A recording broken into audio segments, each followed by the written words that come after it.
on this computer. All right, looks like we're recording.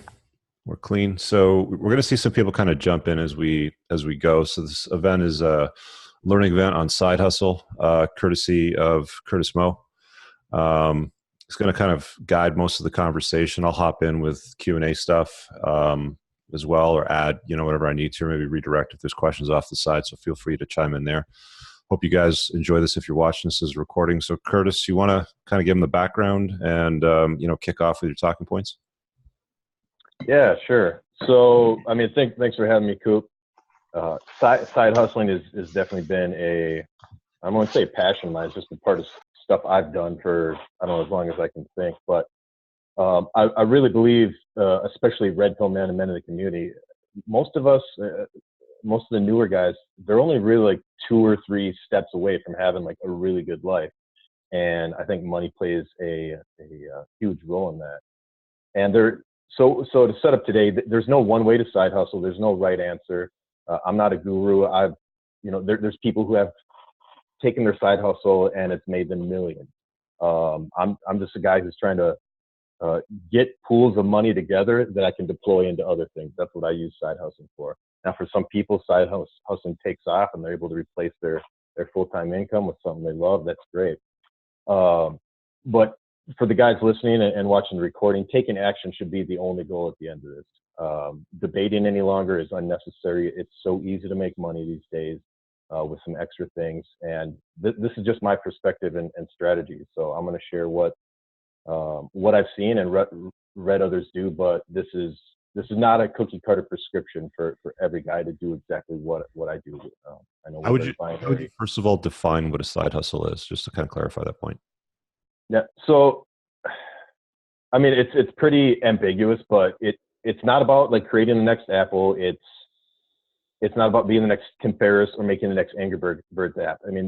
I think there's too much prestige put on hey, I got a couple side hustles going, but not enough focus on why we side hustle. And so I think it's really just needs to be seen as a tool, like a multi-dimensional tool. For me, it allows me to build investments faster, which will get me to the state of fuck you money faster, which equals freedom to me. That's the big picture for myself.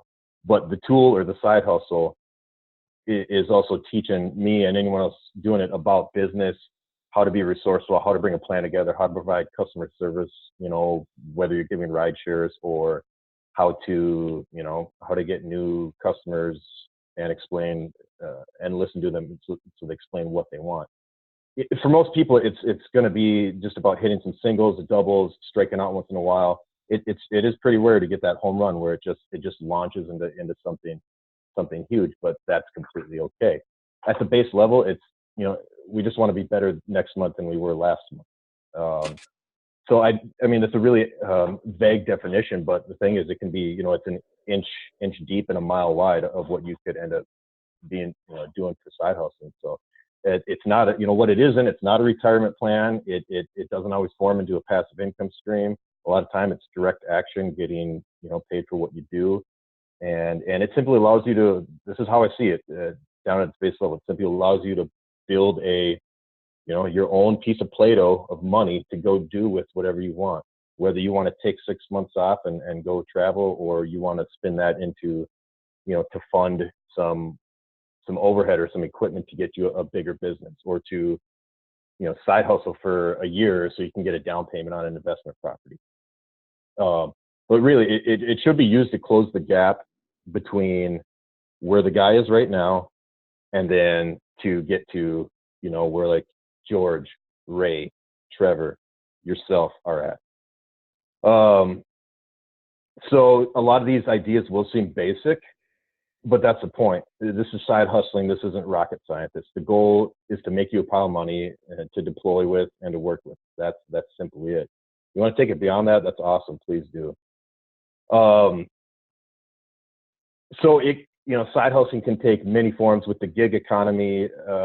We'll go into all the different ideas, but I want to, you've talked about multiple income streams, Coop. So I think it's more important than ever with the instability, geopolitical situations we have going on.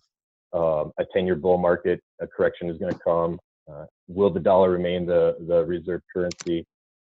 It's just smart to have multiple income streams. And again, because it's the easiest time to make extra cash with the sharing economy. I mean, you can be approved to drive people, dog sit, make food deliveries, rent out a room within a day. I mean, some of these ideas you can take, and in the next 12 hours you can be making money off of already.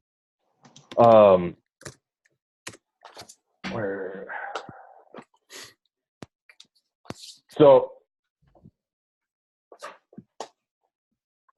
the internet, one thing I wanted to add, the internet has brought us closer together and more dependent on technology, but it's also disconnected us socially. We all know that. So opportunities for business do abound to either harness the power of the internet or to fill in the gaps that are created socially.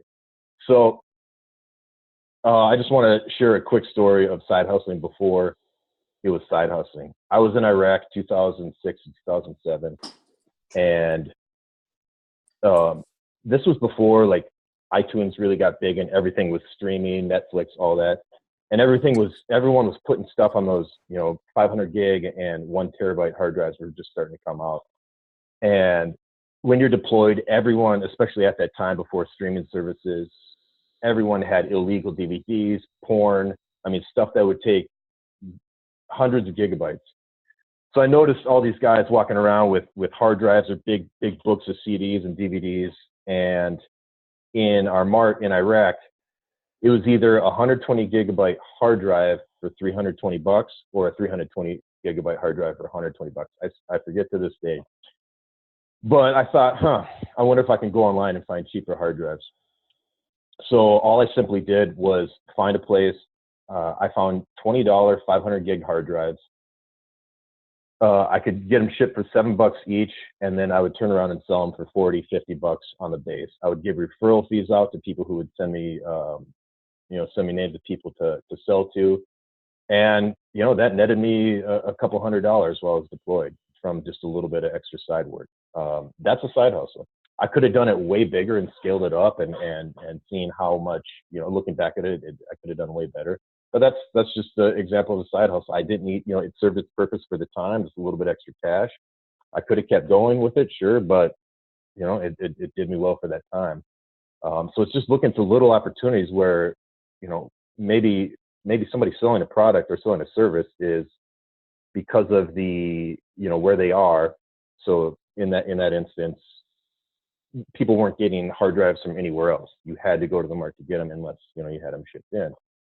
And just seeing if you could, undercut their price for the same product or add higher value for the same product. Really pivoting to your own twist and then seeing what you can do differently. All right, let's keep going. Is everyone with me still? And you guys got any questions yet? No, it looks like you're good, man. Carry on. Okay. All right.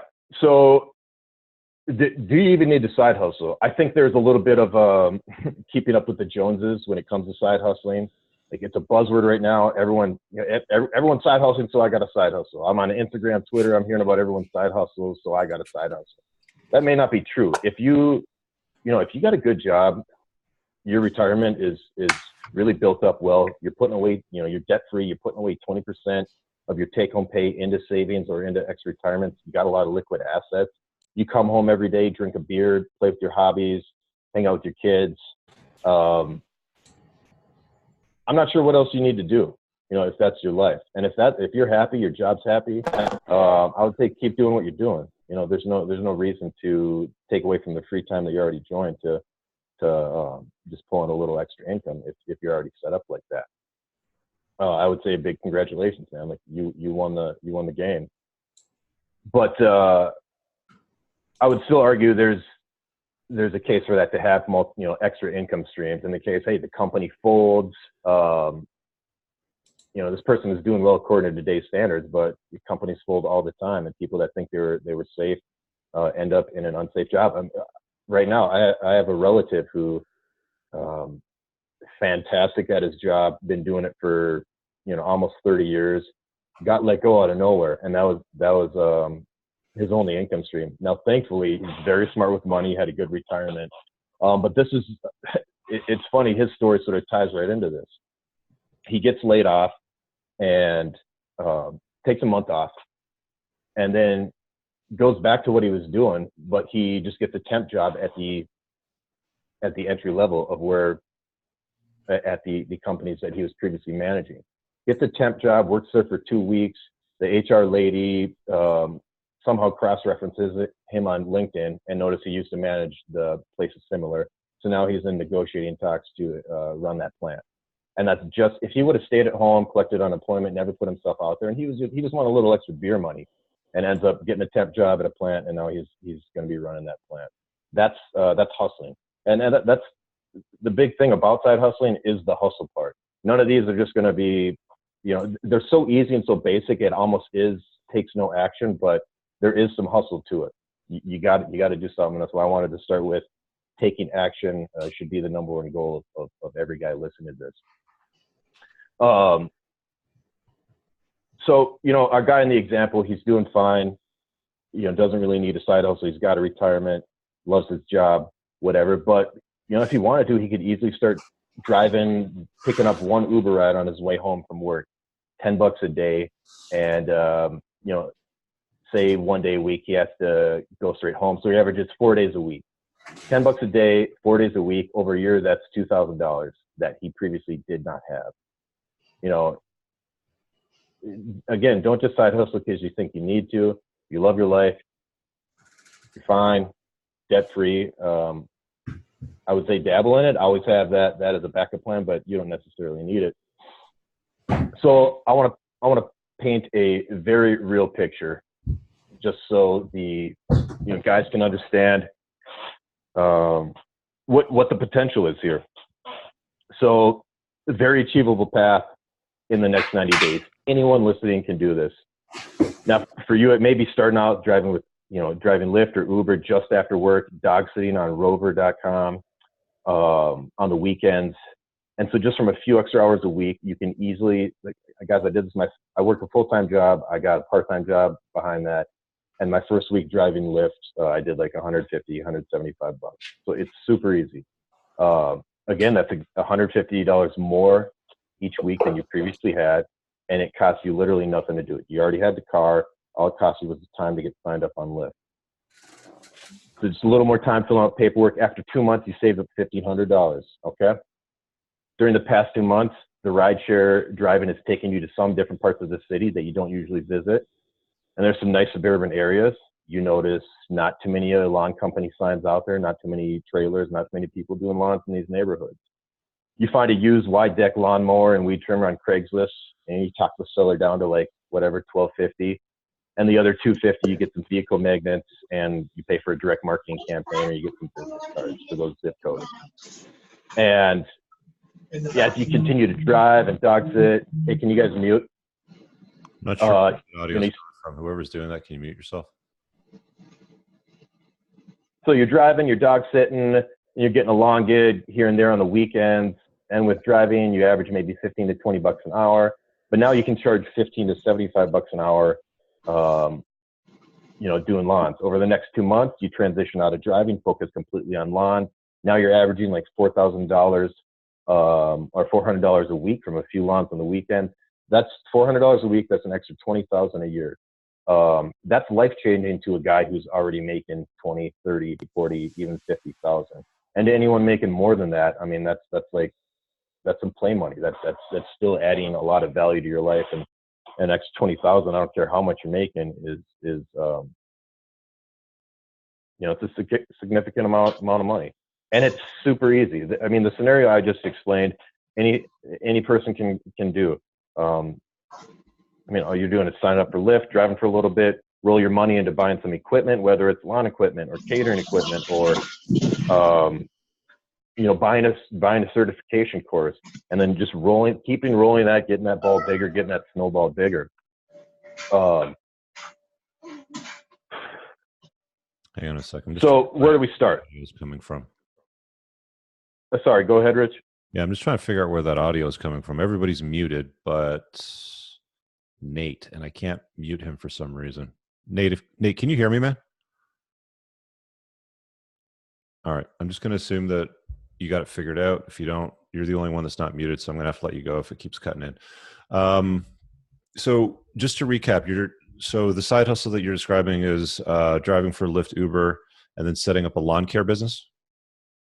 Lawn care, it can be anything. That's just an example of, you know, again, you're just taking whatever you made, rolling it into something bigger.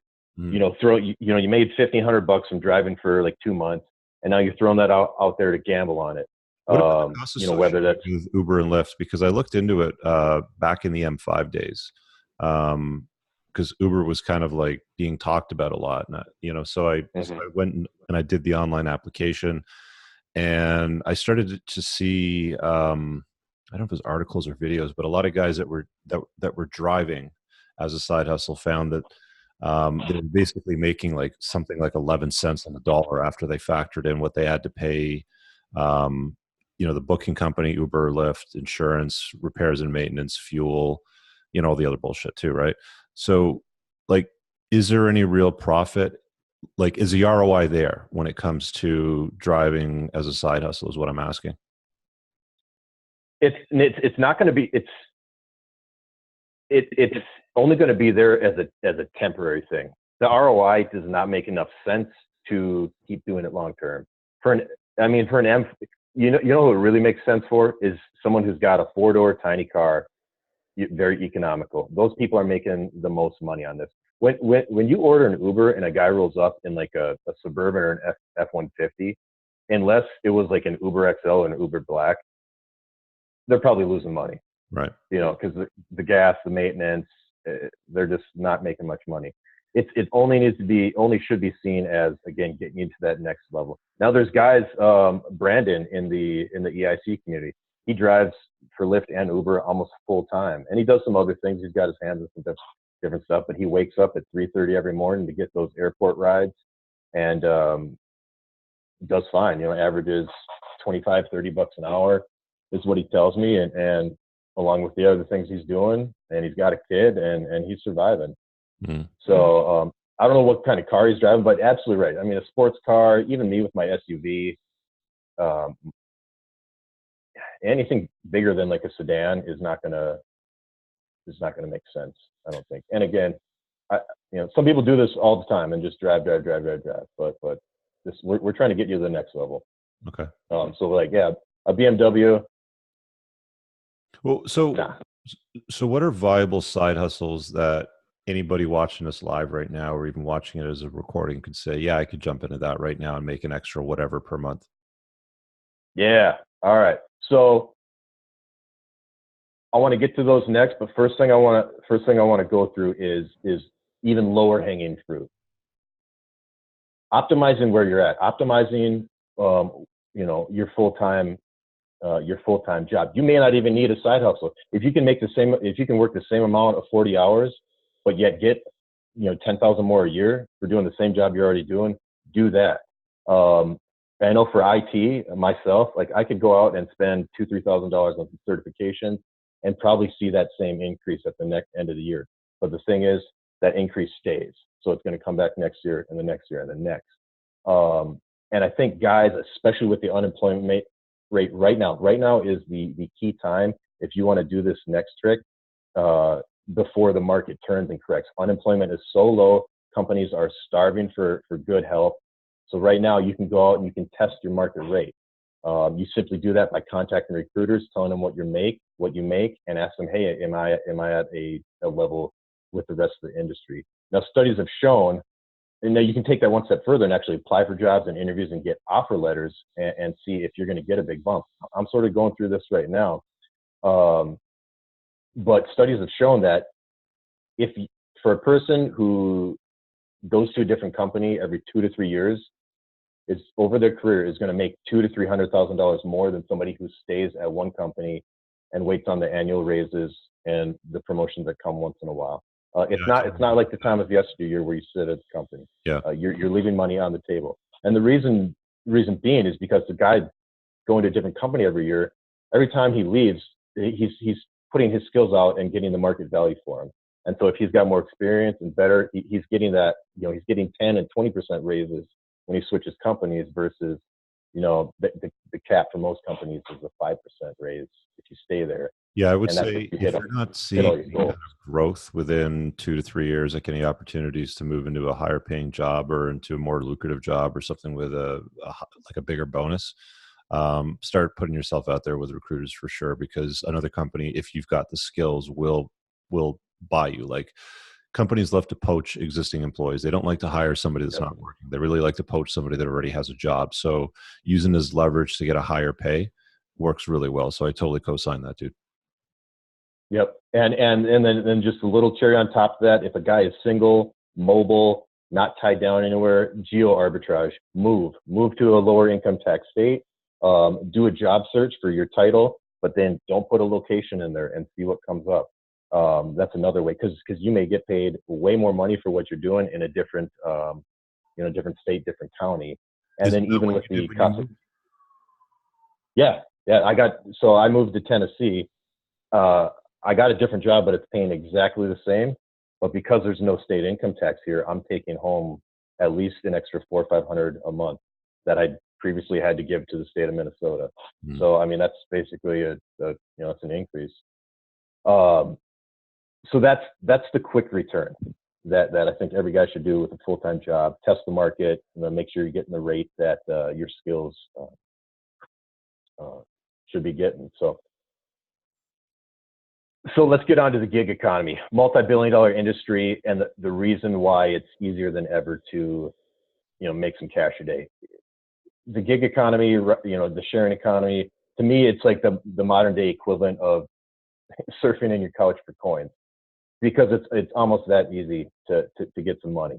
And guys, if I'm gonna make this a little bit cleaner. I'm gonna give you some resources for all this, people who have already published a bunch of ideas, but I'm going to go through a bunch of them. And all these are sharing things, gig things you can do right now. Lyft and Uber, we already talked about. Everyone knows about them. Turo, you can rent your car out to other people on Turo. I've heard a handful of people doing that. And people have done so well on that where they've leased cars just to rent them out on Turo. So even with the lease payment and all the maintenance, they're still making money beyond what that's costing them. Dog walking, dog sitting on Rover and WAG. WAG is just dog walking. Rover is dog sitting, house visits, and dog walking. I use Rover myself anytime I go out of town. It's fantastic. And it's very cheap too for someone who needs a dog sitter. Food delivery, Postmates, Uber Eats, DoorDash, Grubhub, Tapingo, Cluster Truck, Caviar. We were talking about ROI for Uber and Lyft earlier. From what I understand, I haven't done it, but you get a little bit better ROI if you deliver food. The take home or the cut you get out of each delivery is a little bit higher. Delivery packages or food, Amazon Flex, Roadie. This is one I found while just doing some research. Roadie is really cool.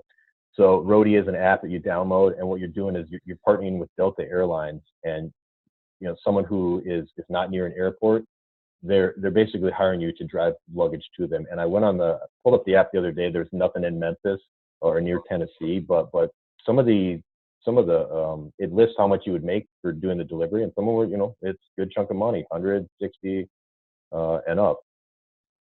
So you're getting people their lost luggage. Deliv, that's business deliveries. Grocery delivery, instant cart, shipped. There's jobs where all you have to do is take pictures of stuff. Job spotter, if you see a hiring sign anywhere, you take a picture of it, upload it to the app, and you get a little bit of cash. Field agent, taking pictures of stuff in stores for Amazon FBA folks, whatever. Gig walk, easy shift, merchandiser, observa. These are all stuff where you take pictures of something, and you can be going throughout your day and just hey, whatever you see what this app needs, take a picture, make some money. Receipt apps. So you're already buying stuff, you're already paying for things. These are ones where you take a picture of your receipt. This is pennies. This is pennies, but this is super easy. You really don't need to change any habits. These are apps like Fetch, Receipt Hog, Receipt Pal, TrueNo, and CoinOut. Again, I mean, this is low-hanging fruit, but it's super easy. All you need is the app and start taking pictures of your receipt.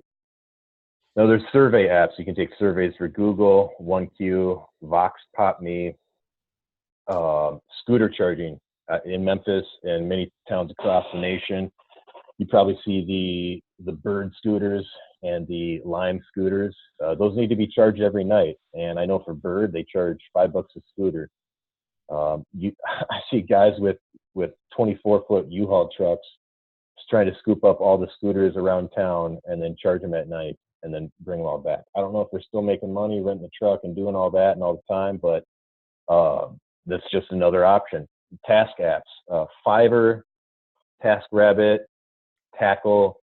Um, if you're not good at something and you just want to do tasks for people, go to TaskRabbit.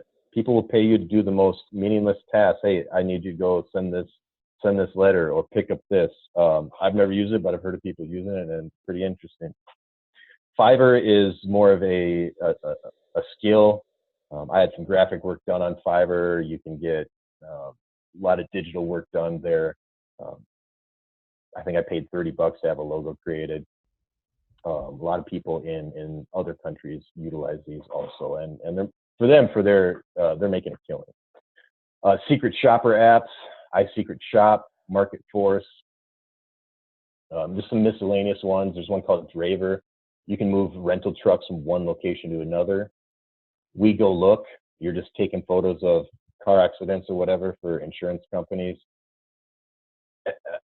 By the time I was done talking with that list, I mean, a guy could have downloaded 4 of them and been signed up for 2 of them, and then within an hour making money on one of them.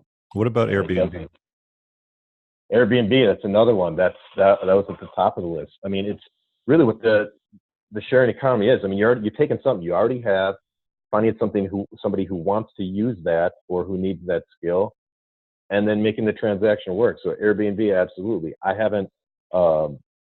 I've used it a lot. I haven't done it at my place. I've thought about it, but the thing about Airbnb, and this isn't a bad thing. You gotta think of it more as a hospitality play. You're basically running a hotel. It's a lot different than having a long-term, rental tenant where they're on their own. They sign the lease. They need to take care of the house and the place, barring any, natural disasters. But if someone's staying at your place for Airbnb, they're expecting, full soap in your soap dispensers, full, toilet paper, not running out of anything. The place is clean, very, very welcoming, very comfortable. You got to think of it like you're running like a little hotel or a little bed and breakfast. A couple of So it is more of a hospital studies for Airbnb. So, like most of you guys, or at least some of you will know who Goldman Unleashed is. So he runs Airbnb out of his place. He rents basically a room. He lives in New York City, obviously. So, half the time he's getting women that are booking the place. So, of course, he's running game on them. So he's having women come and stay in his place, and he's banging them a lot of the times too. So that's one angle that he uses. One that I've used in the past, which I don't use anymore, is I used to run my place on Airbnb in the summertime only. So from like June to August, I'd have the calendar wide open. Minimum booking time would have to be 10 days. Maximum I would take would be about 20. And I get a lot of bookings. Like I did get a lot of bookings where people would take up the space. I'd have anywhere from 6 to 8 people stay, anywhere from $3,000 to $3,500 per booking. And I would just fuck off and go on vacation. So they would basically pay for my trip down south. So if you like to travel, or if you want to get out of town for a bit and you don't want to pay for your vacation, and you got a flexible travel schedule because you can book late or anything like that, that's a really cool way to have somebody else pay for your trips and look after your house while you're gone, right? So I think that's another really, really good one to add to as well. Like I know a couple of people that will rent out their place. Like my main chick right now, like she's renting out her place. She probably did like 25 grand last year, like renting it out. She'll stay at her parents, she'll stay at my place or whatever. But you can make some good cash, for a side hustle with Airbnb for sure. Yeah, and again, you're taking something you already have, you're just creating the Airbnb listing, and then you're done. You keep your place clean already. You're really not doing anything. It's just the hour or two it spent you to put up the listing. Quick, tip with the Airbnb thing. Make sure you put in a security deposit of at least $750, because people will be careless with your house, and at some point some shit will break, which they're going to take no responsibility for. Which you will get the money back from Airbnb very quickly and easily. So I had anything from somebody that fucked up a faucet in my kitchen. I had a water leak down to the basement. I had to get like the drywall fixed. Um, uh, just small things, like somebody ripped the handle off a fucking window because they didn't know how to unwind it and unlock it before they start winding it, so they broke the handle. So you will have some small incidental. So make sure you put a security deposit built into the Airbnb setup too if you're going to do that. Yeah, I would say that's a good target for doing a full house. If you're just doing a room, scale it down to where it makes sense. I don't Yeah, know, $100. yeah. Just follow the Goldman model and just rent out a room to people, and every once in a while you might run some game on some hot chicks if you live in a nice town. Man, he should write a book because when I was out in LA just um, not too long ago, my host was right for the picking, man. And the way so guys, it's just like any other, test the water. So if you're gonna do this, how I got this going was I just sent her a message, when you book something, and I just said like, hey, Miss Trouble, looking forward to this state. That was it. Her response was very playful, and then that just escalated through the whole trip. But we're getting sidetracked. There's But a Airbnb quick game. comment here, Curtis from Dimitri said Airbnb to keep track of the income and do taxes accordingly. My take on taxes is pay them if you have to. If you don't have to, fuck them. I mean, they already suck me dry for the most part with my income taxes anyway. So, but you're going to have to act accordingly depending on where you live and how that's disclosed. Like, I know with Airbnb and PayPal. So one of the reasons why I stopped doing Airbnb was because I had to switch my PayPal account over to a business account. And as soon as I did that, I got a notice from PayPal that Canada Revenue Agency was auditing every business account. So I was like, fuck this. It's not worth the juice is not worth the squeeze. So if you're running your payment deposits through PayPal, make sure you keep it as a personal account because I don't think that the state's been digging through that just yet, but they may in the future. And either way, I mean, you can just pay the taxes if you want to. Yeah, and I do know in the U.S.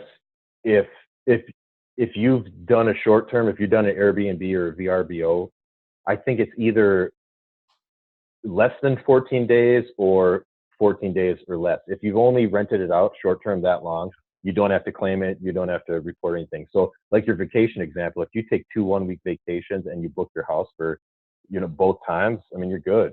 Your Yep. vacation's paid for and you don't have to report the income. Now with, I don't do, Dimitri, I don't do Airbnb. We're just doing this as an example.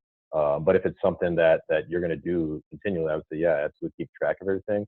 Now for my rentals, my long-term rentals, absolutely, I have to. I get paid money basically to keep track of things. It's different with rentals. There's depreciation. So just for example, this is just U.S. taxes. Although my one rental gets $775 a month, so 12 months times 775, whatever that is, based on all the taxes and all the legal taxes around real estate, I only had to pay gains on like $150 of that. Mm-hmm. So that's why I love long-term rental property. All right, man, we got sidetracked. All right, so that's the sharing economy. So those are all like low-hanging fruit, things that are not going to get you a big return, but if you just need to get, here's the thing. With the sharing, there should never be a moment where you're like, dude, I'm broke. Anyone over 18 should never have that thought in their mind, because whatever money you need, if you need to go get food, if you need to go get a tank of gas, I just listed you 30 of the bazillion things you can do to go get that money now. And I don't drive for Uber, I drive for Lyft, but Lyft, once you do a ride, you can get paid out immediately. It's just like it's like 50 cents if you want to get paid out right now. Otherwise, they pay you out like every Tuesday or something like that. But if you want to get paid early, it's just 50 cents. So you build up a little bit of money. You need that money and get paid right now. All right. All right. No new questions. Okay. So then on to some things that'll get you, maybe take a little bit more time to get going, but will definitely have a higher return on investment. And again, I can only talk from my experience, which is mainly real estate, IT, and the 2 side hustles I've done. But get into certification. Now for Google, there's a handful of them. I did a job search just yesterday for Google AdWords. plenty of jobs out there for Google AdWords. You do not need to go to school for this, like a traditional school. All you need to go, and I'll get you guys the resource, landing.google.com/academy. Google will train you with their own videos and their own courses how to do Google AdWords.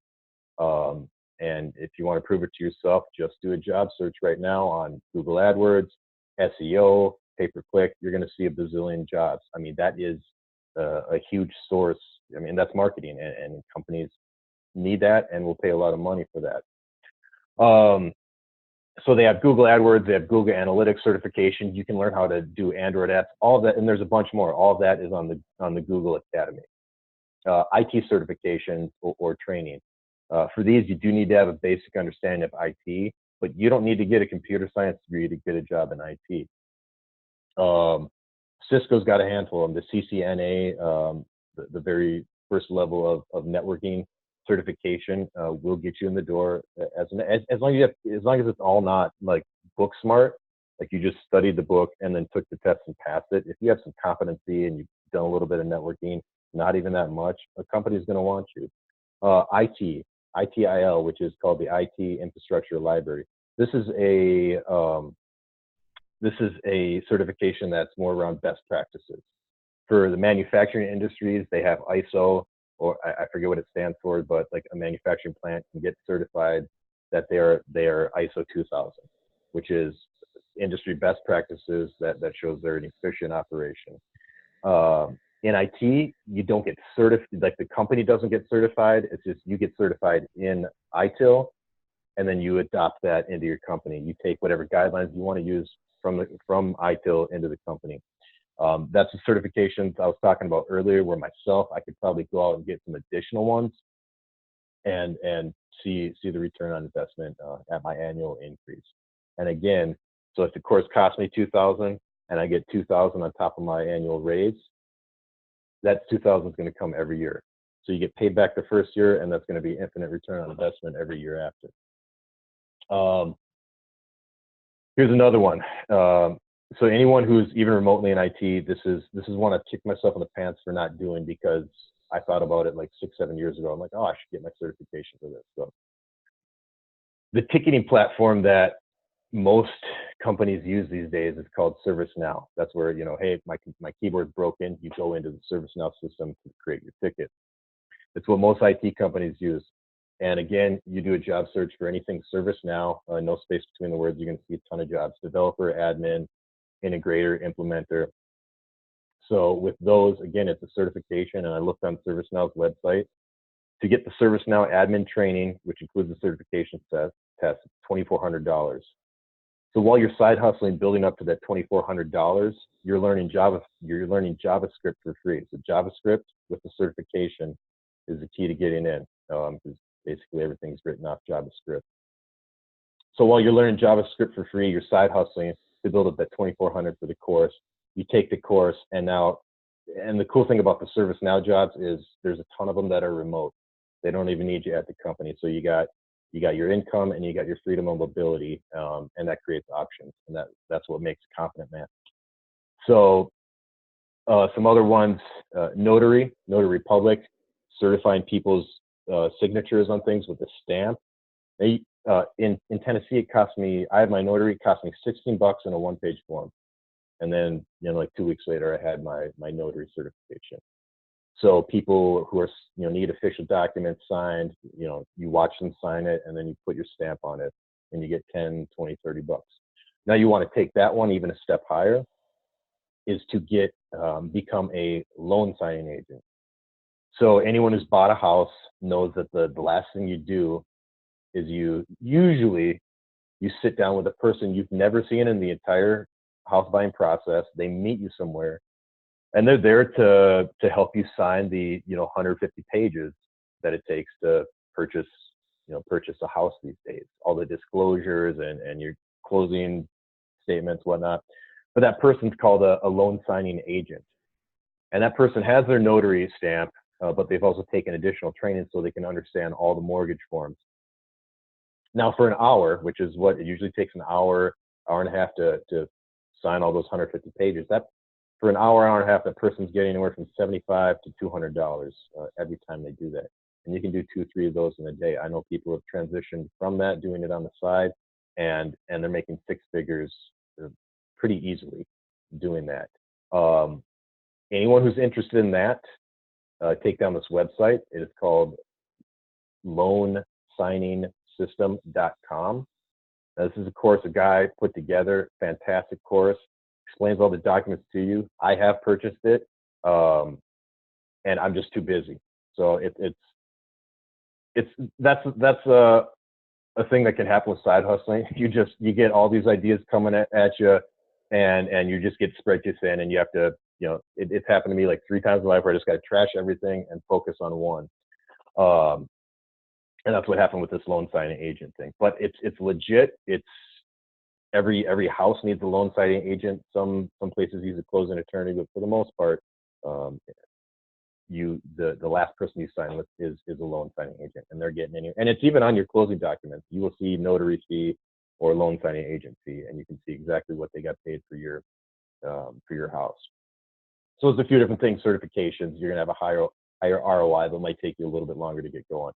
Let's talk about flipping. Everyone knows about flipping houses, but that's only the tip of the iceberg. I know multiple guys who do he flip washers and dryers full time. So you go on Craigslist, you see somebody moving, they're selling, getting rid of their washer and dryer, $50 a pop, $75 each. You go take them, you take better pictures, you flip them for $100, $200 a pop, real quick. That ain't the scenario all the time, but from what I've heard is a lot of them, they just find bad photos that people have already posted, buy them, repost with good photos, and wipe down the machine a little bit, and sell it for $100 more. The thing that I like about what I'm about to list is the washers, dryers, lawnmowers, motorcycles, cars, all things you can flip. They're all also very easy to work on. So if there is any mechanical issue with a washer and dryer, dude, I know how to do oil changes and brake jobs. So, but I've fixed washers and dryers before. It's not rocket science. And with YouTube, you really have no excuse not to fix anything. It's just a matter, do you want to put the time in? Again, I said lawnmowers too, especially this time of year. I'm looking for a lawnmower myself, and I see tons of guys on Craigslist who, they post pictures of the 30 different lawnmowers that they've taken, rehab, and now they're reselling. Motorcycles, cars, super easy to work on. Again, I'm not a mechanical guy, but I've done a clutch on a motorcycle. Thank God to YouTube.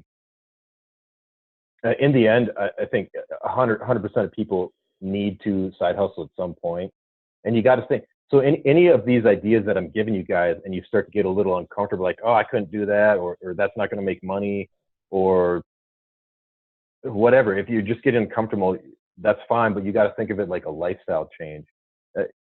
The day that you've had, and the yesterday and the day before, there isn't much change in them, most likely. So when you're adding a side hustle to it, it's almost like changing your diet, and you got to think of it like a lifestyle change. This is you now. You are a side hustler. This is what you do, and you have time for it, and you make time for it. And I think that's the attitude you need to take, and that's going to separate you from the guys who are going to watch this video and just say, oh, those are some nice ideas. None of them will work for me. Or who are going to watch a video and say, yep, these are great ideas, but then they just, what, life happens, get lazy. Or are you going to be that one person who's going to take some action, and then 2 months down the road, you're going to post, yep, I started with Rover and Lyft. I rolled it into this, and now, I'm, in 6 months, I'm targeted to have a down payment on a rental property, whatever, something like that. Be that person.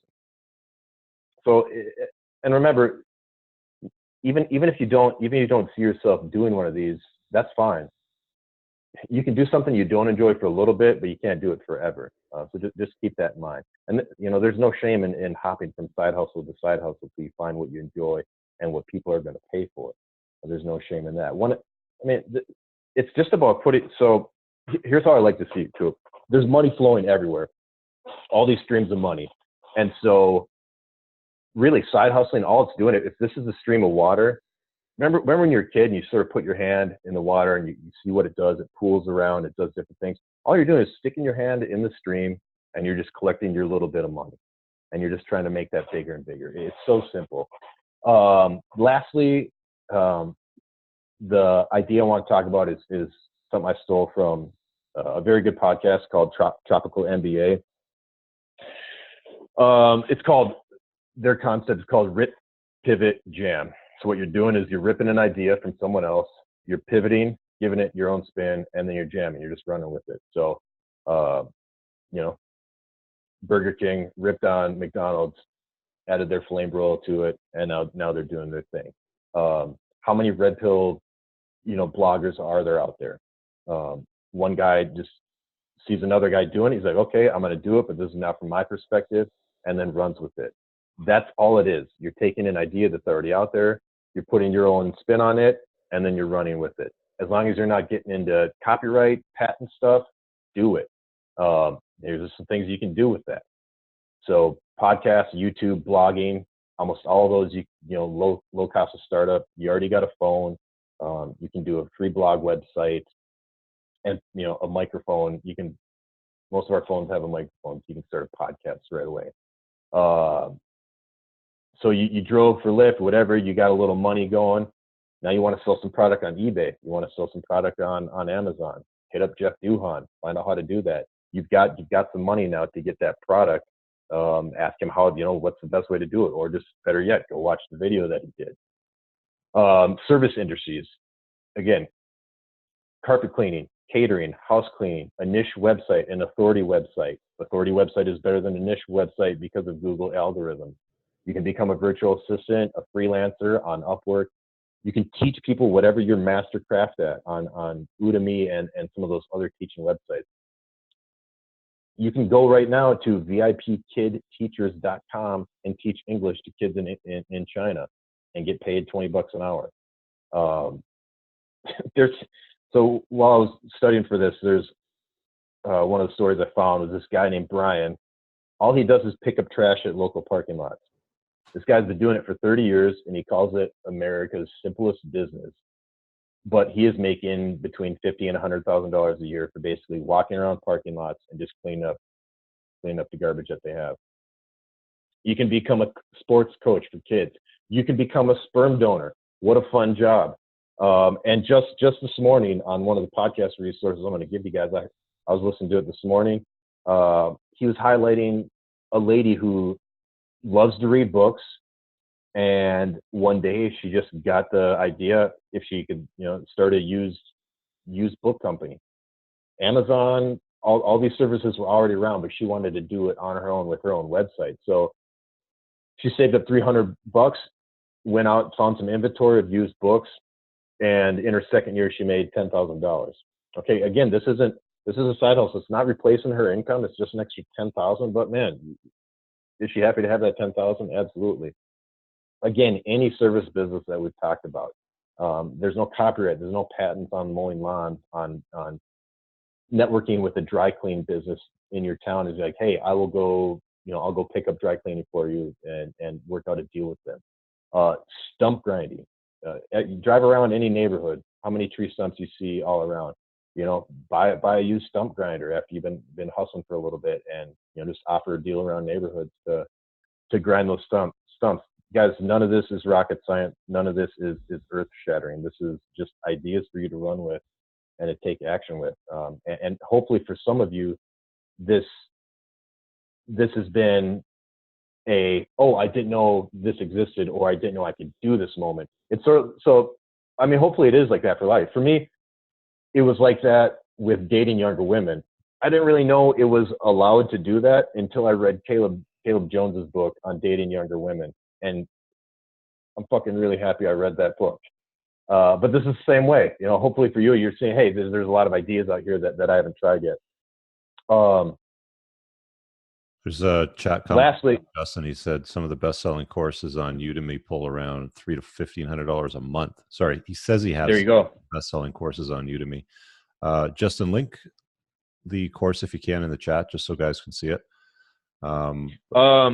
Asked about the teaching site. Now, the one teaching English to kids in China or Asia, I know China for sure, but it's called vipkidteachers.com. So guys, I'm going to get all these resources and make it look nice so you have all the links I'm listing. and I'll post this on the left side of the group on Facebook. Rich, Yeah, let me just add some more that's stuff to open. that. So some other experiences with side hustles. AJ Cortez, he makes about $200,000 a year selling courses to guys on training programs. So if you're a personal trainer and you can build an audience and a list, you can sell them stuff. I think it's incredibly important to build a brand and broadcast yourself, whether it's email, video, podcast, whatever your chosen format might be. You can certainly make a lot of money and even turn in your full-time hustle. Um, Coaching, I mean, on clarity.fm, I looked at the total billing that I've done on it since I started, $58,000. I mean, I can't live off $58,000 in a year, but it's added to my income and I have multiple streams of income, right? So That's 58,000 you didn't previously have. yeah, Absolutely. exactly. And I don't have to go out, looking for it or marketing myself, because all I'm doing is I'm already making content. I'm like, hey guys, if you want to talk about something like this, you can book my time here. So Justin linked his Udemy. So check that out, guys, in the chat on the right. Hey, Justin, that's awesome, man. I'm Yeah. glad that's doing well for you. So courses are great. Courses are great when you can sell them to your own audience. Courses are great if you can do an affiliate deal. If you have an audience, you can do sponsors. I mean, my soap sponsor, I usually get anywhere from I don't know, like $4,000 on a slow month, upwards of $5,000 or $6,000 on a busier month. And I'm already just going about my business. It's like, hey, this is what I do. I like the product. I use it. If you guys want it and you want to support the channel, there's an affiliate link there, so check it out. So just like I basically started Entrepreneurs in Cars as a side hustle. All I was doing was I was hating what I was doing with my job, TDF, and I just stuck a GoPro to my windshield when I ran out of friends with cool cars to interview, and just started talking about shit. And for whatever reason, people liked it. So you just kind of have to find what works. I mean, you got to stick with it sometimes for quite a bit before you even notice that it's got any traction, but you can turn it into a full-time gig. Like between my debt business, private equity mortgages, investments, the stuff I do with EIC, the stuff with the community, I'm now building basically my own version of Entrepreneurs Organization, but for red-pilled business owners, with that middle tier. And I'm hoping to, in the future, figure out how to build out events, retreats, and perhaps even conferences. So there's lots of stuff that you can build out, guys, once you get the ball rolling. It's just there's going to be crickets. There's going to be crickets for a long time when you get started. You're going to maybe create something and maybe one person buys it or a handful of people buy it and nothing will happen. I mean, when I started doing clarity coaching, I was billing something like $100 an hour. I'm billing $1,100 an hour and people are still booking calls in. I'm still getting wicked reviews off it. So you just have to start. I think it's incredibly important to focus on the starting component that Curtis opened with. You just have to start. You have to fucking do something. If you're sitting around picking your nose watching video games or watching cable TV all the time, cancel your cable TV and find something to side hustle. It's incredibly attractive to the world, not just women, but to the world when they see a guy on his purpose, on this mission. Women love it too. Of course, women want to see a guy that's competent, that knows how to, be a rainmaker, if you will, make it rain when it needs to, sort of thing. That's a skill that not a lot of people have. So it's the whole discipline of doing the activity over and over again. I mean, at some point, I bet there's guys out there that started side hustling with Uber or Lyft, and they might have created a spin-off app off that, or maybe something that they learned would be way more profitable based on questions that people kept asking. There was a guy, I might have mentioned this before, but there was a guy that I read an article about. I think he lived in like the more expensive LA area. Maybe it was Beverly Hills or Hollywood. I don't know. But an area where he was driving and he made his own jewelry.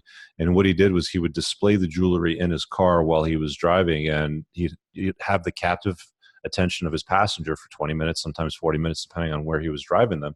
And if you have these materialistic chicks in your car with all this jewelry and handbags and glasses and shoes and shit, he's selling literally $200,000 worth of his own jewelry to his passengers as he's driving. So his passengers are paying to book his time to drive their asses somewhere while he has them captive for 20 to 40 minutes and sells them jewelry, right? He then hired two other drivers to drive cars and sell jewelry while they were driving, right? So you just have to get creative. There's lots of money, like Curtis said, flowing around out there. All you got to do is grab some. Everywhere, It's everywhere. it's everywhere. Like, we live in a massive economy, and all you have to do is go out there and just take it. I mean, you have Yeah, to and pay value, but just go out and take it. it it's so simple. And for most of these, you can get a return right away. But yeah, if you're going for an online presence, yeah, you're gonna have crickets for a little bit. Um, but once you have a brand, dude, that's so powerful. I mean, you can just anyone can Google right now. I don't know what the word I'm looking for, but you can just Google affiliates, and you can get a list of just affiliate products out there that they just want more people to link to. Um, so once you have a brand, that's something a guy could do. Um, And if you're doing it right, and guys, that one thing turn into another. Like, Teespring was bought by YouTube. I added Teespring to my YouTube channel. I bought a T-shirt for myself with my own money, of course. I wear the T-shirt. Hey guys, if you want a toxic masculinity shirt that makes feminists cry, it's linked below. People buy that shit. I've sold like $1,000 worth of T-shirts just by wearing a T-shirt and mentioning it to my audience, right?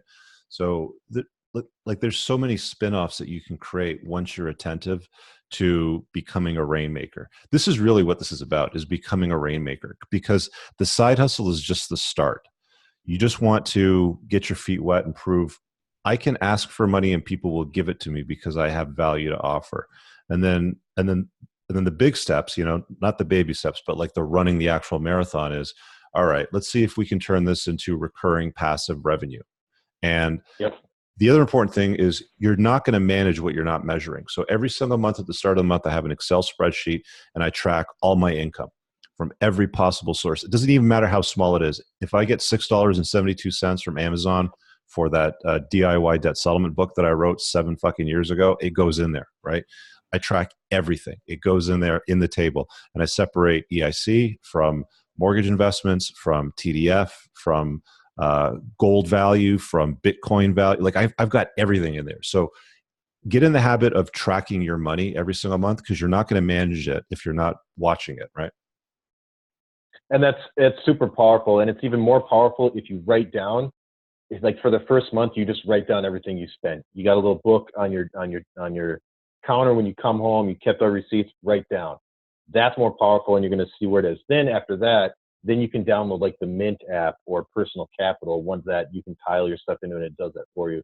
But there's so much power when you actually have to physically write down what you spent money on, and then it don't even take a week or 2 weeks, and you're like, dude, I need to stop eating out Chinese food. Yeah, You yeah, know? that too. I mean, you definitely want to be a minimalist.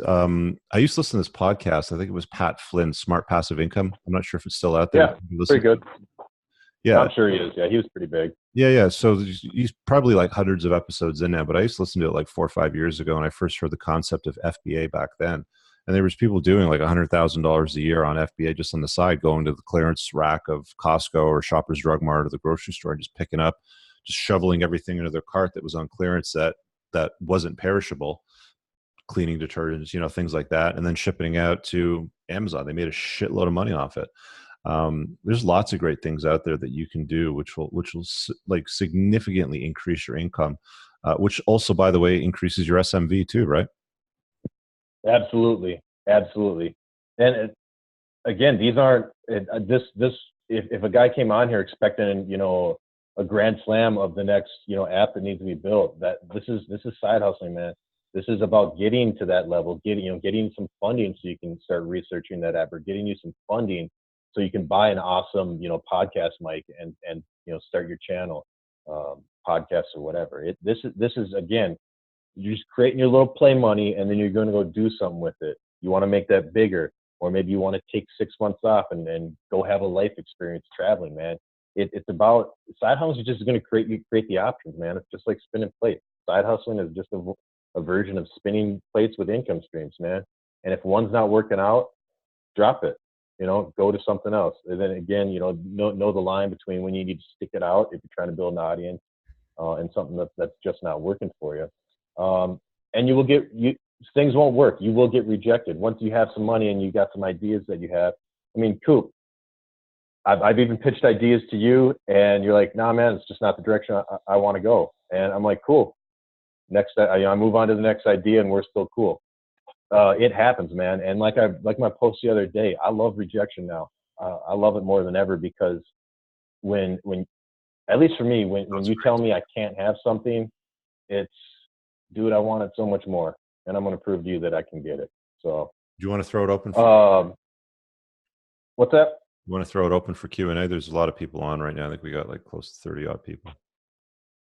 Yep. And let's open it for Q&A. And I just want you guys, put your stuff out there. Stop leaning on the wall. Go meet people.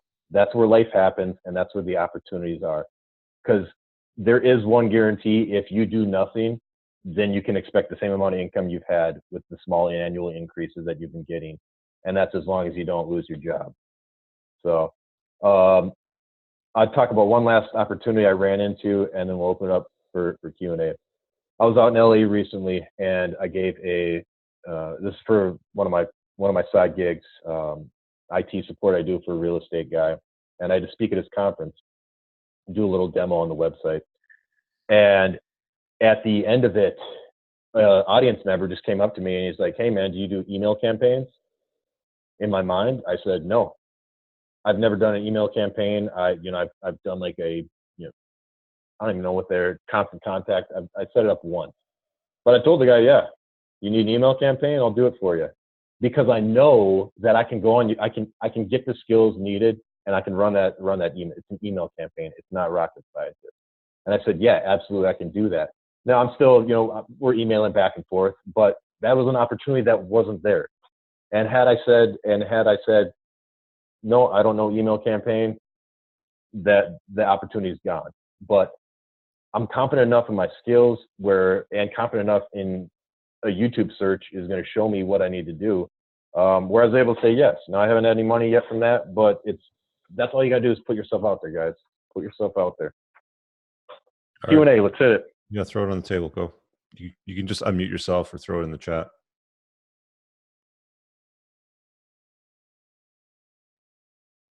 There was a question from Josh in the chat asking about the teaching sites. So that's Udemy.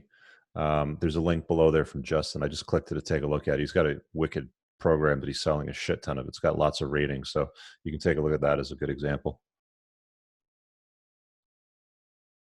Brian set up here in the chat earlier, what's the most crazy extreme side hustle people have heard of or seen themselves? I mean, crazy. Drug dealing. Yeah, drug dealing. Well, I mean, like crazier than what I'm doing right now. Male cam model. Yeah, I guess male cam model. I don't know. I mean, yeah, I mean, I mentioned earlier sperm donor. I mean, yeah. Like I know a guy who it's like as long as it's legal, right? Yeah. I know a guy who he's a tree trimmer, climbs trees and trims branches during the day, but his part-time job is digging graves at the graveyard on the weekends, and yeah, people are always dying, so that's always going to be needed. This next one I'm posting right here, guys, is a list of 99 side hustles, and that's from sidehustlenation.com. Fantastic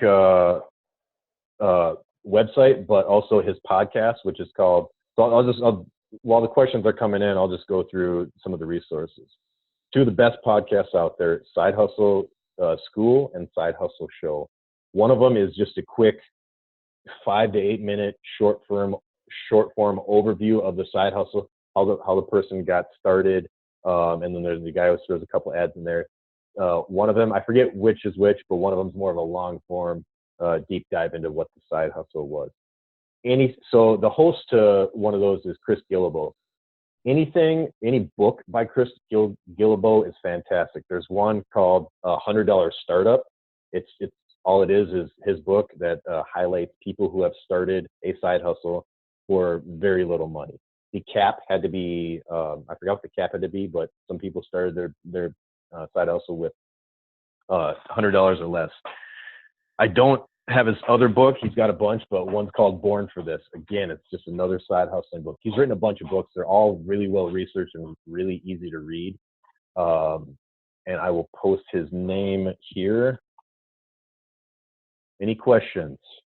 Books are another good source of passive side income too, right? Like Rollo's making 20 grand a month selling books. There was a guy Yeah. that James Altucher listed on one of his podcasts. I can't remember the dude's name, but if you look it up, the guy puts out a book a month.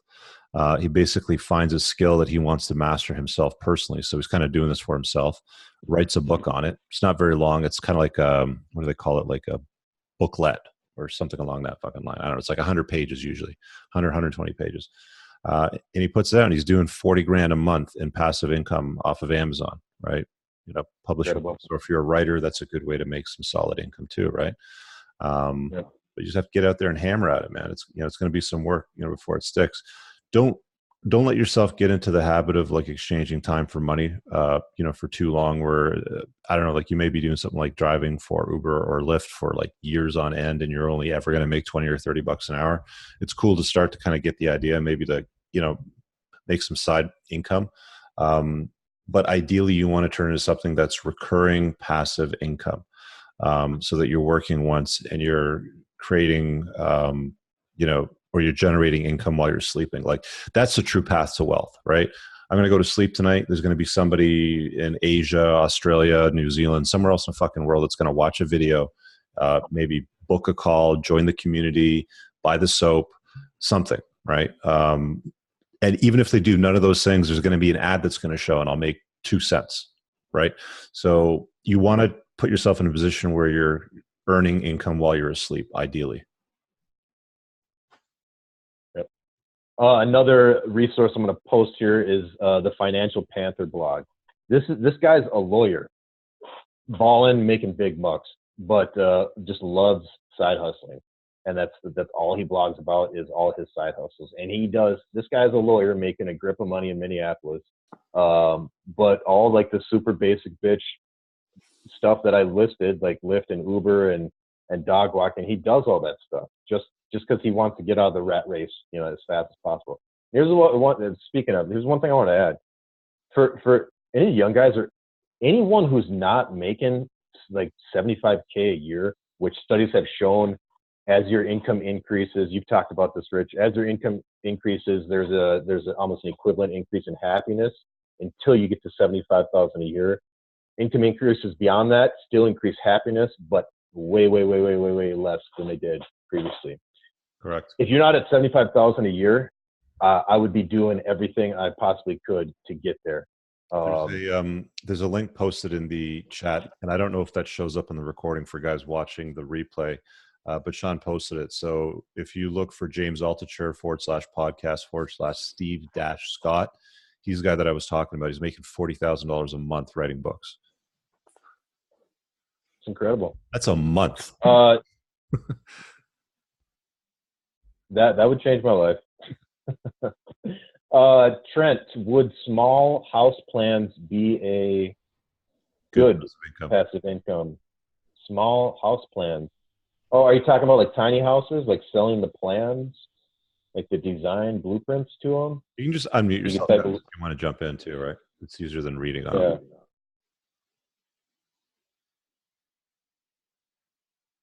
Now, if it's what I'm thinking of, like selling blueprints about a tiny house.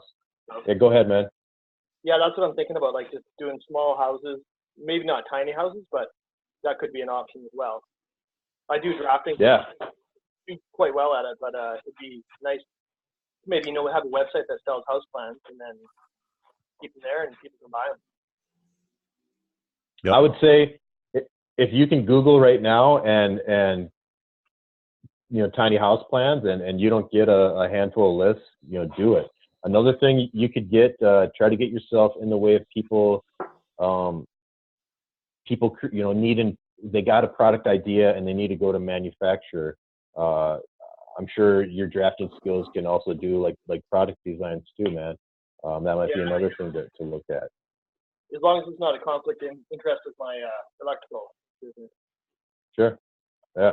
But dude, tiny houses are no pun intended, but tiny houses are huge, man. They're very popular. There's such a shortage in affordable housing right now, and the big builders, they don't want to build affordable housing because it doesn't make them as much money. And as long as there's still sales at the high end, they're going to still keep building high end houses, which, I mean, dude, it's great for if you got a rental property in a medium, you know, a suburban neighborhood, you're sitting good because, I mean, people need shelter and the demand is only going to go up. So working on that one too. awesome. As you guys can tell, I'm a evangelist for rental property. Josh, you got a Digital question? blueprints about 80 pop. Yeah, go ahead. Yeah, can you guys hear me all right? Yeah, you're good. Yep. Okay, cool. So I like Rich's idea of passive income, not training time or money. My situation is that, like, I don't know if you guys can see me. I'm in a wheelchair. I actually have a pretty severe disability, and even though I don't look it, I'm 37 years old, and actually the life expectancy for people with my disability is like late teens, early 20s, right? So there's a lot of people in my disability community that they want to talk to me, right?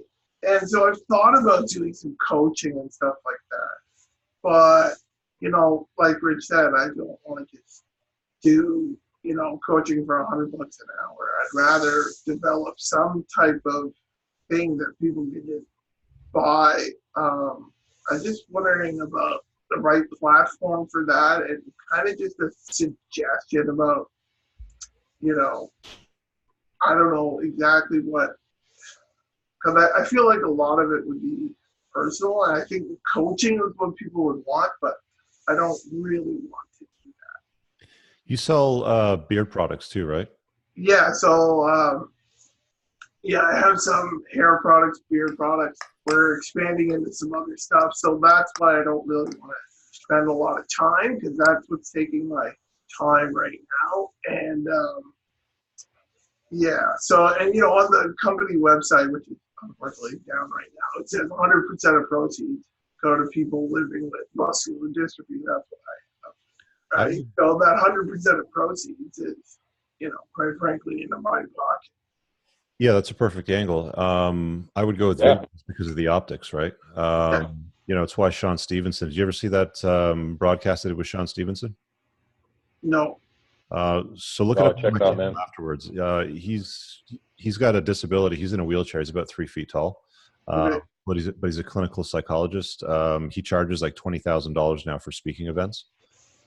He also coaches people on how to charge $20,000 for speaking events too. Shit, I'll check that out. He doesn't really upload to YouTube that much anymore, but he also has a YouTube channel. So just go to my channel at Entrepreneurs and Cars and search for Sean Stevenson. I think it's SEAN, not SHAWN.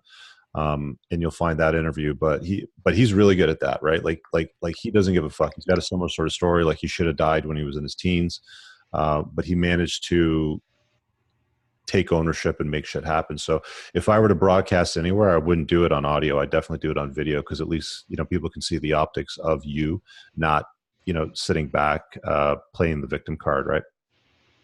Yeah, I think what's missing in my community the most is, you know, a lot of parents just baby their sons, right? And they don't grow up to be useful human beings, but that doesn't work. I realized being the victim didn't work. It didn't make me happy, right? You know, becoming more mental aware and, you know, other shit like that. It's just like increase the quality of my life tenfold. How many people in the world have muscular dystrophy? 1 in 5,000 boys are born with it. Okay. So that's, I mean, there's enough people there that you could build an audience, right? Yeah, there's tens of thousands in the U.S. for sure. Yeah. There was somebody else that, I can't remember where it got referred to me, but it was somebody that also had a disease. I don't think he was in a wheelchair, but he had a very large channel. I think it was autistic or autism. You know, he was on the spectrum for sure. And I think the channel is something like autistic something or another, but he's got a large following and he speaks directly to that same audience that is diagnosed the same way that he is. So you might want to do a little bit of keyword research, or maybe just some, YouTube searches to see if there might be the appetite for what it is that you think you can talk about. Awesome. Yeah, man. Yeah.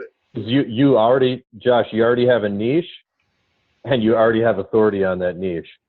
Yeah. So whatever you want to talk about, man, I mean, you could build an audience, and even if this goes to the 1,000 followers thing, even if you got 500 devoted followers, man, that change your life with income. That's awesome. Thanks, guys. Yeah. Yep. You're a fighter, dude. Keep it up, man. Love it. Matt, what's up? I have a give and an ask. Good. Can you hear me there? Am I good? So Yeah. for Yeah, anyone who likes buying and reselling things as a hustle, I've done this for years. I don't know if anyone knows what guitar effects are, but they make weird noises for your guitar. I'm a guitar player. We buy too many of these damn things. Usually most of us have a bunch laying around, and you end up selling some on Craigslist. So last weekend I was heading to North Van to meet a friend for lunch. I saw 4 of these on Let Go for sale of various prices, and I was interested in one specifically. This one, you look up the local price on it, it's $229 plus tax. He wanted, I think, $70 or something. And I said, bring the other pedals just in case. I might be interested in them. I just kind of played dumb. Point is, it's like, these people want cash. They're getting rid of, you don't get rid of a bunch of these for no reason. So when he got there, I was like, listen, I don't really want your other pedals, but if you'll sell the lot to me, how about $180? And he said, sure. So I went straight to the local Long and McQuaid, brought them 2 of them that I didn't want for sure, and they gave me basically all my money back. And I was already heading to the area where this guy was anyway. This was just, and I don't know if everyone has Let Go or not, but I've had a lot of success on that versus Craigslist. Let Go people are just kind of desperate. It's your average, like, what kind of fucking area of town am I heading to sometimes? But you pick up cool guitars, effects, stuff like that. And it was an easy way of making $150 that afternoon for a drive I was already going on. Anyway, and I've done this for years with these things. But I was going to say, everybody knows, whether it's stereo equipment, something well enough to know the value of it, to know that maybe a certain thing is worth picking up for $10-20 for someone who's desperate and reselling for $100. Absolutely. Whatever it is. And then the ask portion is for people who do have to trade their time for money, and who are highly skilled. Like for me, cabinetry, woodworking is my thing. And I've noticed TaskRabbit is posting daily on Craigslist looking for people to do IKEA stuff. Now they're claiming it's $27 an hour on average. I don't know if that's true, but I have all the equipment already. I'm well set up. Does anyone have any advice for people who want to charge the most per hour that they can on their side hustle, if you know what I mean, for someone who is skilled, is set up with, I like, for instance, I'm doing a kitchen next weekend, and I figured out a way of making about $50 an hour as a side hustle on that. But are there any other ideas, or anyone experienced with TaskRabbit or anything like that, or just as far as, charging the most per hour you can when you are skilled? Yeah, you're talking about How long you been doing cabinets? furniture? Yeah, I've worked on yachts and cabinets and done millwork for about 5-6 years. And I've, played guitar for 30 years and built my guitar about 20 years ago. So I have a long-standing history with this stuff, and I'd like to eventually transition to full-time on my own. But in the meanwhile, the side hustle is great. So I love everything you're talking about there, Curtis. Is awesome about the real hustler in you. I've always been a hustler since I was a kid, garage sales, whatever it is, reselling stuff. I love it. I love the whole subject. But yeah, it's kind of interesting as you're trying to make the transition and you realize people want your skills, but it's kind of like, where do you find these jobs? I find a bit of them, but I'd like to find more of them, Yeah. Just what it makes me think of right away is the woman I don't know if you were in, but the woman I mentioned earlier who she loves reading and started her own used book company with $300. But she didn't want to use Amazon or any other fulfillment services to do it. So all she did, and I'd have to re-listen to the episode for the exacts of how she did it, but she just started pimping her stuff out on Instagram. Okay. So yeah. with your job coming up, I'd start in Instagram, with a handle that something cabinets, math cabinets, whatever. Yeah, I do have a Maybe recent Instagram with I've slowly started building that up, and it has some nice woodworking stuff in it. So that's at least started for sure. Yeah. So yeah, get some nice befores and some even better after pictures, so you have that, and that's what people are going to want to see. And then I'm not on Instagram, but the way she talked about it, she researched hashtags, and she knew the right hashtags for around her area to use. Yeah. I mean, and that's just outside of just building a basic website, getting some car magnets, man. Dude, what do car magnets cost? $20? Get some car magnets, Yeah, no doubt. have them done up on Fiverr, get a pimp logo. You're down $100. You got a phone number on there. You got some nice stuff. Well, I've heard of even good old school flyers. You print them out at 3 cents a piece, and there's a lot of really nice houses in my neighborhood where it's just like, their nice deck, all the paint is cracked. It's like, if you're good at that shit, you can make a killing painting, and you get it done in a day. And I get 50% off the highest quality paint, so you make a 50% markup on a few $100s of paint as well for the day. So yeah, I've even thought of that, just like direct. Yeah, you think it still works too? Yeah, it is. I do a real estate meetup every Wednesday, and there's a lot of wholesalers there. People who go up, hey, I'll buy your house cash. Most of those guys still get it through direct marketing. I would say most of them, 100% of them, get most of their leads from direct marketing, and there's a handful of them that get some from Facebook stuff and whatnot. But the most results are the ones who go out there. Just literally just hustling it, and because that's how I've got the job so far. It's like, it's just kind of word of mouth, and then this one client alone just keeps asking us for more shit on his rental properties. So yeah, I guess that's a good point. Just there you go, man. If you can get in with a guy who's got a portfolio of 20 properties, yeah. Because he keeps asking us for shit, and now he's finally getting to his personal house. He's like, okay, I want you to do the kitchen here. So that was kind of the recent job. But yeah, I love what you're talking about. Love the hustle. I don't know if you have anything else to say on that, Rich, and as far as what you think about charging the top dollar per hour there. Yeah, I would always go high end though. Certainly go top end. I mean, you don't want to feed at the bottom. But you have to market the skills. Definitely highlight the woodworking skills. The number of years you've done woodworking, maybe some pictures of some nice work that you've done. Yeah. And that's why you charge what you charge, and you stick to the pricing. If they want some low end $18, an hour kid doing it and fucking up the furniture or whatever, then that's cool. But you don't play in that area. So I'd always go high end. I mean, if you're exchanging time for money, always go high end. Always charge a premium. I think that's a great point, and that's literally what I'm doing right now. It's just that I think my boss is the one making that money, right? Like I am installing the upper end of kitchens. These have a secondary walk kitchen, as they call it, a separate room for so your little maid there can cook all the stinky stuff. And these are $200,000 plus kitchens. Like, these are, masterpieces. And I do have some pretty good pictures, but I'm working for someone doing this at a sort of hourly thing. So I suppose, sell to those same people is just on a private scale.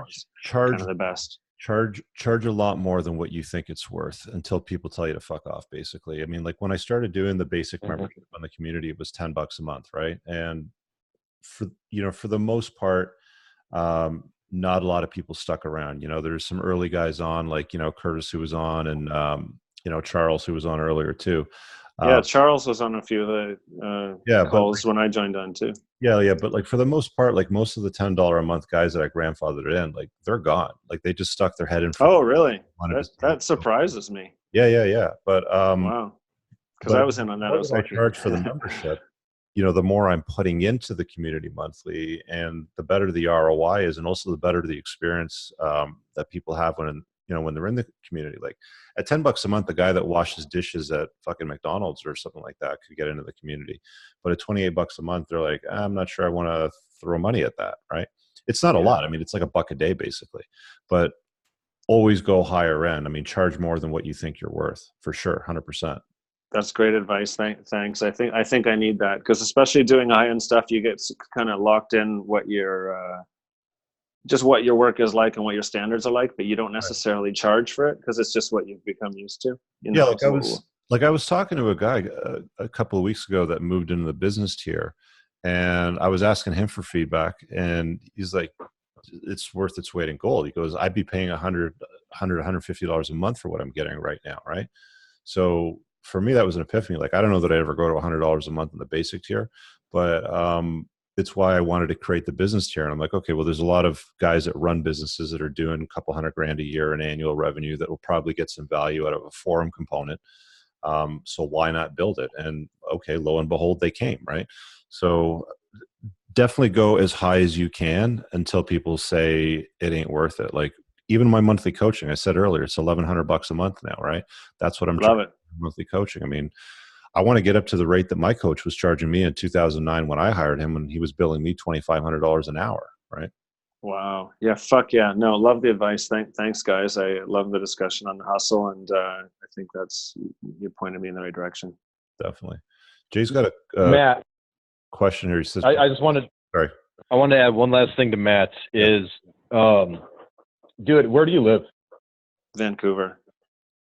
Yeah, if so, first, when you start talking about how to get more business, first thing I thought is, like, if you live anywhere near me, I would pound pavement for you, man. If you had someone pounding pavement and you gave them a cut, dude, I would be finding jobs for you left and right. And so who's to stop any other guy from taking, an hour out of his lunch, and he's eating at his desk, he goes through Yellow Pages, he looks up whatever, cabinet makers, lawnmowers, all these guys, and be like, hey, if I find jobs for you, can I get a cut of it? Hey, if I find jobs for you, can I get a cut of it? Hey, if I find jobs, you go through, you spend an hour. Yeah. There's a lot of, people who don't want more jobs or who just don't answer their phone, but you'll find companies who are good or businesses who are good, and dude, take a little bit cut of the profit. It goes back to that little idea. There's people who they just pick up dry cleaning and deliver to the dry cleaners all day long as independent. They're not working for the company. Of course, you see the dry cleaning trucks out there, but there's nothing, there's no patents, nothing law against that. You start drumming up business, be like, hey man, I got all these people who need their lawns cut. Who wants it? Yeah, that's great. Just a thought I had. I want to do Jay's podcasting question in a sec, but real quick, Matt, the woodworking, like, do you do like hardwood work, or is it? Yeah, like everything. I've made a lot of shit for myself recently, but everything from, like, whether it's a high-end cutting board, or I made some record crates to hold my huge record collection, but it's all usually exotic hardwood. It's all the same sort of stuff you'd use on a yacht, for instance. I have a pretty good collection of stuff that's come off of, for instance, yachts, or come off. Like, it all has a story. Yeah, like it's got that sort of hipster thing going. Because I mean, you get these guys at the $10 haircut shops, right, that are making $10 for a haircut, versus I bet there's somebody that shaves Dwayne the Rock Johnson's head every fucking day, and I'm not making $10 a fucking cut. He's probably doing like $250,000, fucking $500,000 a year, flying around with the guy, making sure he looks good for all of his Instagram posts all the time. So I would just aim for like high end shit, man. I mean, if you do quality hardwood work and you're working on yachts, I'd find a way to find every guy with a nice yacht in Vancouver that's fucking got his boat docked there, or even Victoria. Yeah. Wherever. Just go high end. Just get your most per hour.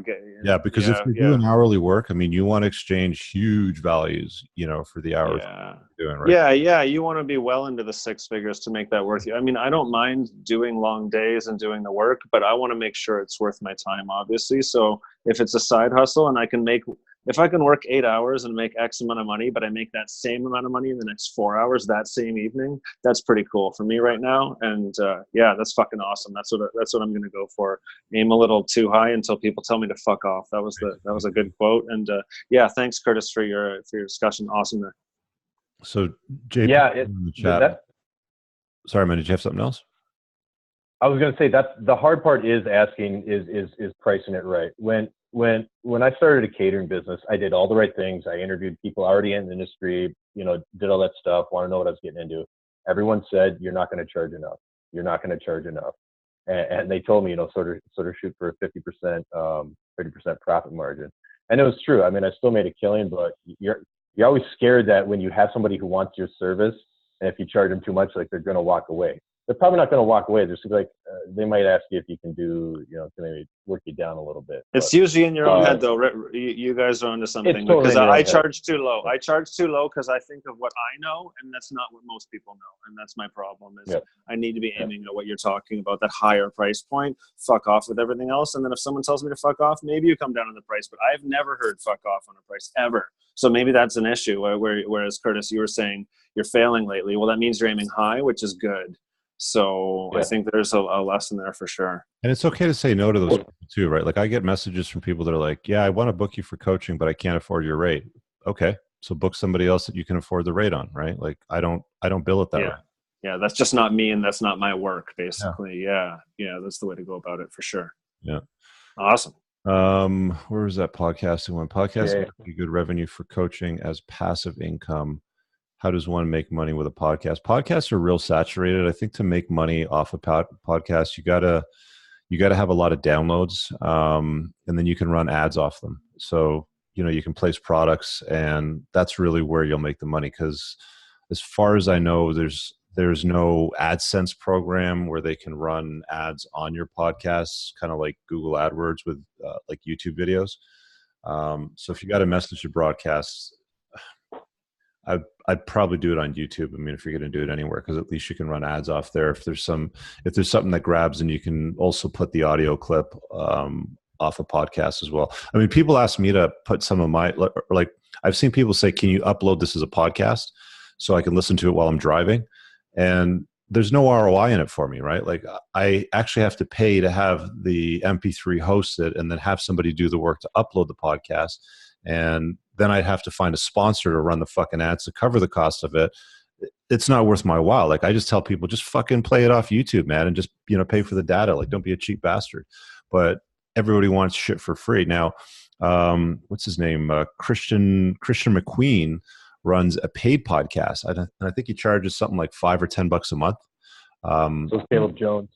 Yeah, right. So, I mean, like you can charge for podcasting too. So that's another way to do it.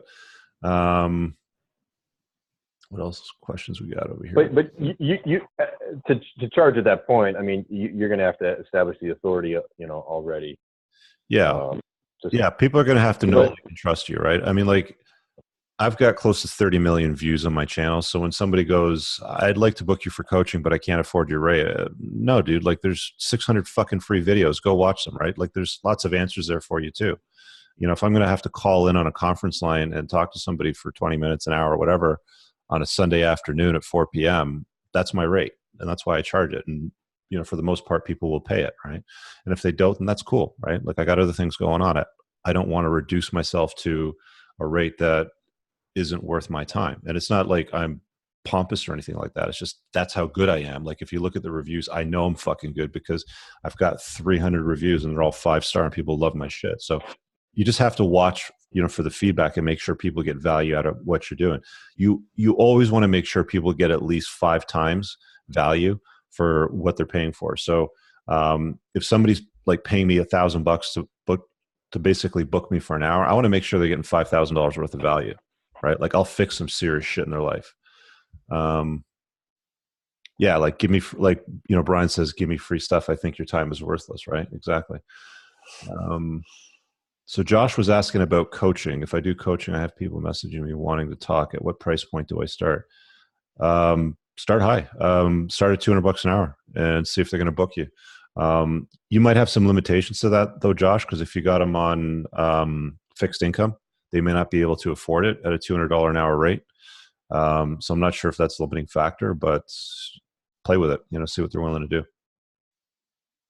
But like Sean Stevenson, you know, for example, when he's doing work, you know, he's like Sean Smith, right? So he's a clinical psychologist, but when he does clinical work, he books people for an 8-hour day and he treats them 8 hours straight. Whereas most clinical psychologists, like it drives me bonkers that Sean only charges like $200 an hour for his fucking service. I got no fucking qualifications, no piece of paper on the wall framed in mahogany, and I'm doing $1,000 an hour, right? So, but Sean Stevenson hacked it and he figured, you know, rather than doing hourly treatments, I'll do 8 hours straight. I'll go real deep with him. I'll fix him in one day and never see him again. And I think he charges like a huge fee for that, something like $8 to $10 grand if he still does that. But he's charging to people that have the capacity to pay that too, right? So you have to make sure that you're going high end. That's why I like going high end, right? I mean, you don't want to deal with basic bitch shit. Like when I was doing basic bitch coaching calls at $100 an hour, I've probably mentioned this before, but somebody booked my time. He was working in the oil fields, and he had some stoner roommate, and he had a kid he was sharing custody with in a tiny little place, and he wanted to know what to do with his fucking life, and his ex-wife was a bitch, and all of this. Is like, dude, move, man. Like, why are you living with a stoner and fighting with your wife all the time about tiny space and your kids got nowhere to sleep? Like, this is not a book rich call, right? Like, this is basic shit. Fuck yeah. Who else wants to rap for a minute or have a question? Anthony, I totally hear what you're saying, man, but that wasn't the intention of the hangout tonight. This is to get you going to that long-term business. This is the Geo Metro before your Corvette, man. So rewatch this. Yeah, rewatch this, man. Build up that seed money. Build up that money that you can mold into that long-term business. And then once you get to that point, I mean, you're gonna want to get specific advice for what you're asking about there. I'm just not sure. I don't have any input on the deeper question there. Experience on building the platform. Gotcha. Thanks, Curtis. Cheers, man. Yeah, man. Yep. We got any other questions tonight before we wrap up? I didn't have a question necessarily, but I did have some potential suggestions for anybody else who was maybe interested in doing some of the flipping. Sure. One of the things I know that I've spoken with a couple of my friends about is taking advantage of estate sales. If you've ever watched anything like American Pickers, you probably have seen some of these guys go in and they'll I don't know exactly. I haven't watched the show too much, but I know, for example, like what my friend had done was he had gone to an estate sales that was it was an older couple. They got a bunch of junk just laying around. They don't really know what they got, laying under piles of this stuff. And a lot of the times these guys will just let you take boxes essentially into these garages that they have, and you can just pile stuff in there. And I remember he was telling me that one time he had found like an old, like beat up, dirty German flask or something like that. Throws that down to the bottom of the box, fills it up with some other stuff he thinks he might be able to sell. They just kind of scan the box real quick, just generally to see what you got. They'll probably ask you for like 20, maybe $30, depending on the junk you got in there. He ended up taking that flask and cleaning it up and got rid of it on eBay, I think, for like $80. And that's on top of like some of the other stuff that he was able to clean and sell. So as far as like ROI with some of that stuff, that it can be really high depending on how, especially if it's like an antique or an older product, that some people will still in other parts of the world sometimes will find a lot of value in that, and you can sell that for a lot more than what you bought it for sure. Only other thing I was going to suggest is if you have like a free Saturday or Sunday morning and you can get up a little early, flea markets and things of that nature are a great way to just get rid of crap that you just don't need anymore, and you'd be surprised what people will buy. Oh yeah, let go, like go through your basement, sell the shit, just get rid of it. Whatever clutter you got, just get rid of. You don't need it, man. Like a lot of the stuff we hold on to, it's just consuming our lives, it owns us. Conk, you had a quick rental property question. You want to unmute yourself? Yeah, how's it going, guys? Good, man. So I actually found a property in a real estate agent, and I'm just wondering, how do you talk to lenders about that? Because I mostly want to do rental, not because it's going to be a big, huge investment, but almost as a side hustle, because I know if you do like the house hacking strategy, if you find a cheap duplex or multifamily, you could essentially charge rent equal to the mortgage, so that you are saving, that 30 or 40% that would have went to rent anyway. That's probably a question for you, Curtis. Yeah. So how do you talk to lenders? Yeah. Like, how do I get that? Cause honestly, I don't care about the mortgage. Like, I kind of just want minimum down payment as possible so that I can put more actual liquid cash onto fixing up the place and make sure it's rentable. So there is a trade-off there. I mean, a lender is just simply Googling, your location and then lender. You'll get plenty of options, man. Then it's just a matter of getting pre-qualified with them. So if you're looking at buying, the first step you want to do is get pre-qualified, because a good real estate agent won't spend any time with you until they know they're pre-qualified, until you're pre-qualified. Because until then, if they show you a bunch of houses, you're not pre-qualified, you just wasted time. But so there's a trade-off. When the higher your down payment, so the more money you're putting up front, the higher your monthly cash was going to be, because your monthly payment's going to be smaller. Now, the lower your down payment, you're going to be able to get into the rental market sooner, but you don't have to save as much. But your monthly cash flow is not going to be as good. Now, over time, that gets better because you're paying down your mortgage, rents are increasing, the value of the dollar is deflating, and you're still locked in at that one price. So the answer is just go get pre-qualified, but then figure out what's most important. If you want to fix your upper, then I would get something that isn't going to cost you as much monthly. That's going to be a little bit more of a down payment. Unless, I don't know what your monthly situation is. If you can go with the lower down payment and the higher monthly payment is going to be perfectly fine with you, and you got extra money to put into it, or just sweat equity that you're going to fix it up with, then go with that. I spent on DIYing pretty much everything. So okay. But the only thing I would caution, and is just something you said that just made my light bulb go off, is you're going to lose money if you're just trying to make your rents equal your mortgage. Because what you're not factoring in is, at some point that property is going to be vacant, and at some point that property is going to need maintenance, and at some point that property is going to need roof, new AC unit. So whenever you're running your numbers, and you can do this on the back of a napkin, so whatever your rent to value ratio. So if you have a $100,000 house for that area, check Craigslist, check Rentometer. There's a handful of resources. $100,000 house, you want to at least get $1,000. That's one person, per month. That's your 1% ratio. Now, with the market being a lot tighter right now, myself and a lot of investors, we're starting to accept 0.9, 0.8, 0.7. You're still cash flowing. That's the sniff test. 1% loan to value ratio. Beyond that, when you run your numbers, you have to factor in 8% for maintenance, a percentage for management if you're going to have it managed, and then 8% for vacancy. And then if it's an older house, I would definitely keep a CapEx fund, or capital expenditure. Those are your your new roof, your new AC, and that might be those don't happen as often, so that might be 3 to 5% of your monthly take home. And what I'm looking at right now, though, is like the FHA loan style, where you live in for a year, a live type situation, but it has 2 units on the property. So and so that's what I'm looking at right now, and it's $135,000, which is ridiculous. Most of the houses around there is $150 for a single family home. So I feel like it's a good deal. I'm pretty sure I can get qualified for it pretty easily.